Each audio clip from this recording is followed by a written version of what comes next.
ओम नमः शिवाय।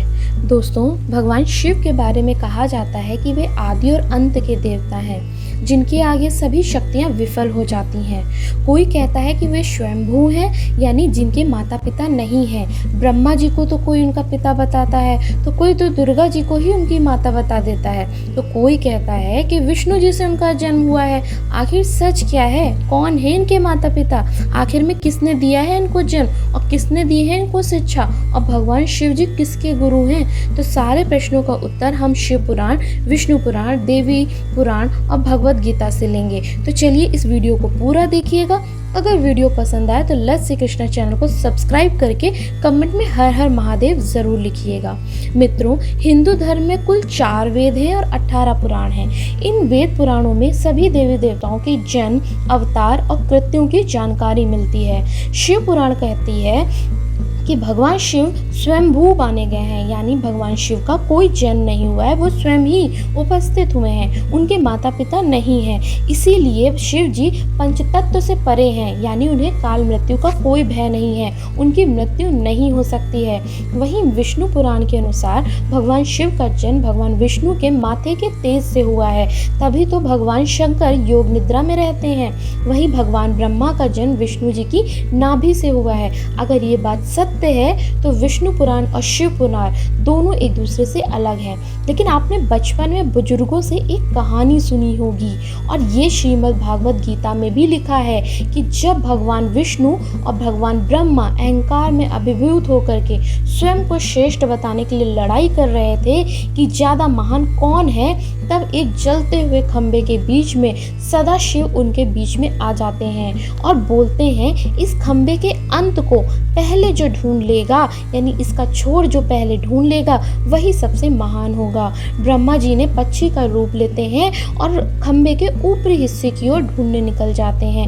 वहीं विष्णु जी वैराग का रूप धारण करते हैं और नीचे का हिस्सा ढूंढने के लिए निकल जाते हैं। जब दोनों को कोई छोर नहीं मिलता है तो दोनों वापस आते हैं हार कर और बोलते हैं कि सबसे महान तो सदा शिव ही हैं। चूंकि खंबे का छोर और आदि व अंत नहीं था, तो कहा जा सकता है कि भगवान शिव का कोई अंत नहीं है और वे स्वयंभू हैं।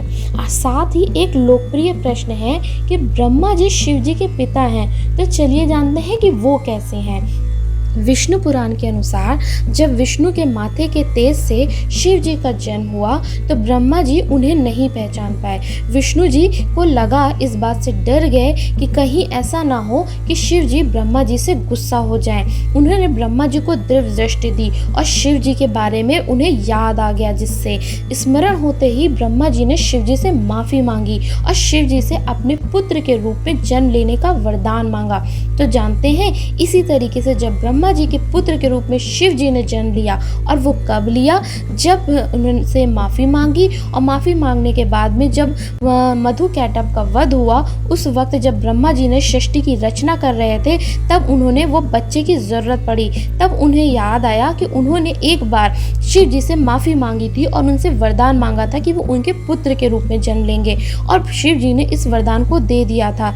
तभी वो शिव जी का वरदान याद करके तपस्या करने लगे और एक बालक के रूप में, भगवान शिव के रूप में ब्रह्मा जी के पुत्र बन करके उनकी गोद में रोते हुए आ गए। रोने की वजह से ब्रह्मा जी ने इनका नाम रुद्र रखा, लेकिन शिव जी तब भी चुप नहीं हुए।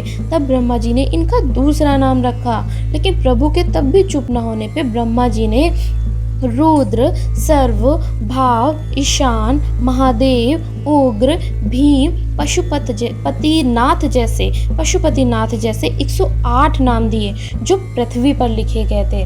फिर कोई ये भी कहता है कि भाई भगवान के शिव जी की जो माता है वो माँ दुर्गा जी हैं। तो चलिए ये कहानी भी आपको सुनाते हैं। एक बार क्या हुआ कि नारद जी ने अपने पिता ब्रह्मा जी से पूछा कि आपके और भगवान विष्णु और शिव के माता पिता कौन हैं? तो उन्होंने बताया कि देवी दुर्गा और सदाशिव, जिन्हें काल ब्रह्म भी कहा जाता है, वे ही भगवान विष्णु, ब्रह्मा और महेश तीनों के माता पिता हैं।